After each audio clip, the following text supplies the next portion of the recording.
শামিল করে নেন। প্রিয় দিনী ভাইরা, আল্লাহ তাআলা কোরআনে কারীম নাজিল করেছেন মুত্তাকিদের জন্য। মুত্তাকিদেরকে শুধু কোরআন পথ দেখাবে, হুদাল লিল মুত্তাকিন।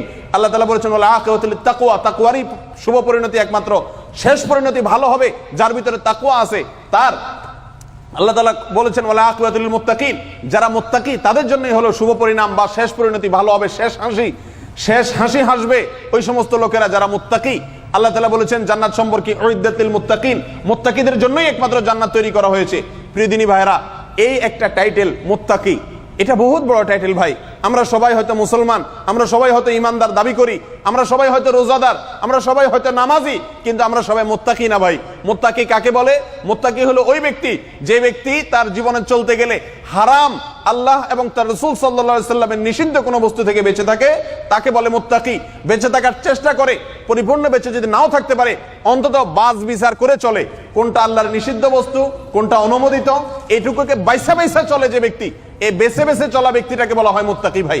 আমরা আমাদের জীবনে চলতে গেলে, সেটা ব্যবসা বাণিজ্যে হোক, কাজে কর্মে হোক, চাকরির ক্ষেত্রে হোক, আমার রুমে হোক, আমার স্ত্রীর সঙ্গে হোক, আমার পারিবারিক জীবনে হোক, ব্যক্তিগত জীবনে হোক, একাকী অবস্থা হোক, দলবদ্ধ অবস্থায় হোক, সাথীদের সঙ্গে হোক, মা বাবার সাথে হোক, আমার জীবনের প্রত্যেকটা ক্ষেত্রে আমি দেখব প্রত্যেকটা কাজের মধ্যে আল্লাহর কোনো নিষেধ আছে কিনা। সেখানে যদি নিষিদ্ধ বস্তু থাকে সেখান থেকে আমি দূরে থাকবো। এই যে চেষ্টা, এই চেষ্টাটার নাম কি ভাই?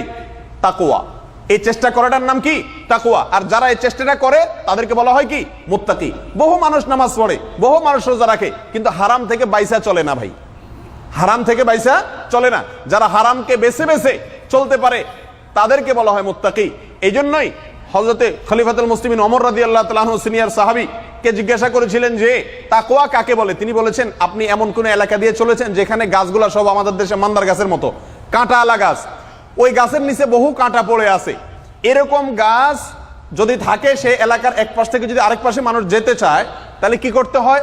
দেখে দেখে পাও দিতে হয়, কোথায় কাঁটা নাই সেখানে পাও দিতে হয়। যদি কোথাও কাঁটা লেগে যায় তাহলে ওখানে বসে না থেকে ওই কাঁটাটাকে পাও থেকে ফেলে দিয়ে আবার সামনে পাও বাড়াইতে হয়।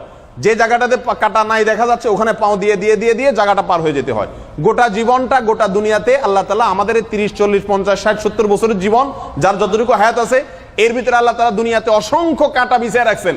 পরনারীর কাঁটা, ফিল্মের কাঁটা, গানের কাঁটা, নায়িকাদের কাঁটা, নাটকের কাঁটা, হারাম উপায়ের টাকা কামাই করার কাঁটা, খারাপ বন্ধুর কাঁটা, এরকম বহু কাঁটা আল্লাহ তাআলা রেখে দিয়েছেন। এই কাঁটাগুলা বেছে বেছে, কাঁটাতে যেন পাও না পড়ে, এই বেছে বেছে চলার নাম হলো তাকওয়া।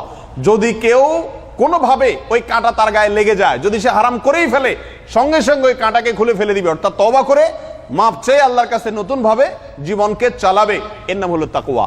আল্লাহ আমাদের সকলকে মুত্তাকিদের কাতারে শামিল করুন।